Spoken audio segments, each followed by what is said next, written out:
దాని నుంచి ఏం ఏం తీసుకెళ్తాడు?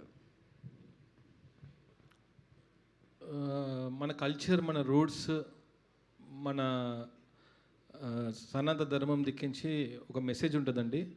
ఐ బిలీవ్ ఆ మెసేజ్ కరెక్ట్గా పాస్ అయిందని అనుకుంటున్నాను. సనాతన ధర్మం అంటే ఇందాక హీరో గారు చెప్పారు, కేవలం మాట్లాడుకోవడం కాదు, అది ఆచరణలో తీసుకొస్తే ఎలాంటి వైబ్స్ వస్తాయి, మనలో మన వ్యక్తిగతంగా ఎలాంటి మార్పు వస్తుంది అనేది ఇందాక విరాట్ గారు చెప్పారు. అలాంటి ఫీలింగ్ ఆడియన్లో ఖచ్చితంగా కలుగుతుందా? కేవలం సనాతన ధర్మం పేరుకు మాత్రమే సినిమా కోసం 100% కలుగుతుందండి, 100% కలుగుతుంది.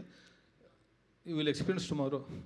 విరాట్ గారు ముందందరూ కూడా ఇప్పటివరకు అందరూ కూడా ఈ సినిమా పెట్టిన ఖర్చు గురించే మాట్లాడారు. బట్ ఈ రోజు ఇదంతా చూసిన తర్వాత మీ కాన్ఫిడెన్స్ కనపడుతుంది బేసిక్గా ఈ సినిమా మీద. ఎంత ఈ రోజు అందరూ ఈ సినిమాకి ఖర్చు ఎంత పెట్టారు అనుకుంటున్నారు, ఒక 5 days తర్వాత ఇంత డబ్బు ఎట్లా వచ్చిందని అనుకుంటారు. బట్ కాన్ఫిడెన్స్ అయితే కనిపిస్తుంది, దానికి తగ్గట్టు కాన్ఫిడెన్స్. విరాట్ కర్ణ గారు ఫస్ట్ సినిమా మీరు అనుకున్నంతగా ఆడలేదు, బట్ సెకండ్ సినిమా ఇంత లార్జ్ స్కేల్ సినిమా వరుసనే అంటే అలాంటి సినిమాలు చేసుకుంటూ వెళ్తున్నప్పుడు ఏంటంటే చాలా రకరకాల డౌట్స్ వస్తాయి. బట్ ఈ సినిమా చెప్పగానే ఒప్పుకున్నారా, లేకపోతే మీ మైండ్లోకి వచ్చిన ఫస్ట్ థాట్ ఏంటి, ఇది ఒప్పుకోవడానికి రీజన్ ఏంటి, మెయిన్ రీజన్?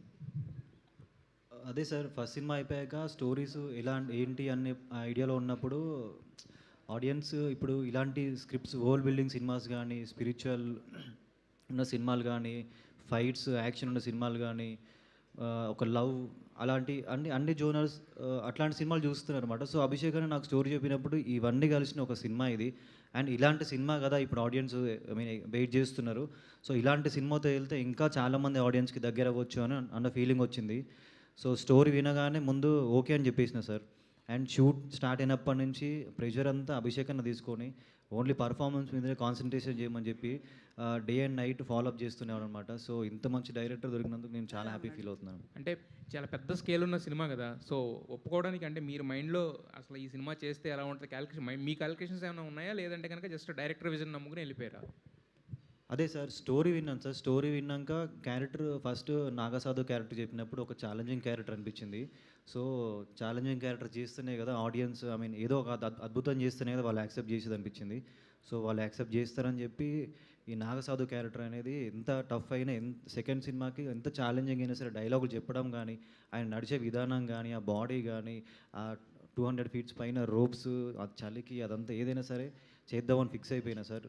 అందుకే అంత ఈజీ కాదు కదా సార్ చేయడం అంటే. అందుకే ఆడియన్స్ ఏదైనా యూనిక్గా చేస్తేనే యాక్సెప్ట్ చేస్తారు. ఈ సినిమా అంత యూనిక్ ఉంటుంది. మీరు సినిమాకి వెళ్ళి చూస్తే ఒక కొత్త వరల్డ్కి వెళ్ళినట్టు, ఒక కొత్త ప్రపంచం, స్టార్టింగ్ నుంచి ఎండింగ్ వరకు ఒక హై ఇచ్చే మూమెంట్స్ ఉంటాయి సినిమాలో. అవన్నీ చూసి మీరు చాలా అరే ఇంత మంచి సినిమా చూసినాం అన్న ఫీలింగ్తో బయటకు వస్తారు.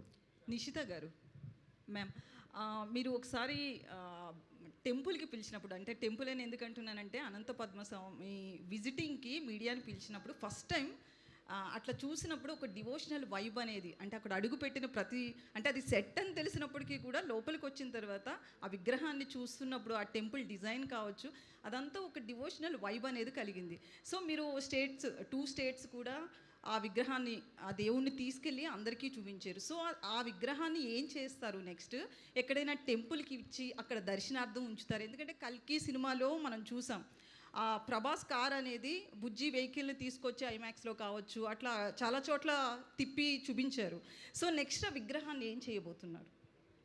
రైట్ నో అయితే మా ఆర్ట్ అసెట్స్లో ఎక్కడ పెట్టామో అక్కడే పెట్టామండి విగ్రహాన్ని. మొత్తము దాన్ని ప్రాపర్గా చేసి ఇప్పుడు ఏం చేయాలి అనేది నేను పూజారి గారిని అడగాలి. ఇప్పుడు నాకు వీలైతే, అంటే ఇప్పుడు నేను ప్రమోషన్లో కూడా నేను స్వామిని ఇలా తిప్పుదామనేది నా ఇది కాదు, అది ఆలోచన తెప్పించాడు ఒకరోజు ఆయనే ఇప్పుడు ఏదైనా ఆయన అన్నట్టు శివుడాజ్ఞ లేదే చీమైనా గుట్టదు కదా. మాకు ఆ ఆలోచన వచ్చింది, స్వామివారితో ఈ ప్రమోషన్ చేయాలని ఆలోచన వచ్చింది అంటే ఆయనే నాకు ఈ ఆలోచన ఇచ్చాడు అని నాకు అనిపిస్తుంది. మరి నెక్స్ట్ ఆయన ఏం చేస్తాడు అనేది ఆయనే నాకు చెప్తాడు. నన్ను ఏం చేయమంటావు, నన్ను ఇది చెయ్యి అనేది కూడా ఆయనే చెప్తాడు నాకు.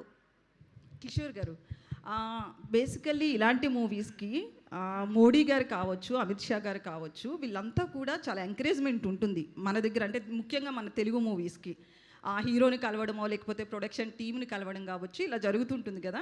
మిమ్మల్ని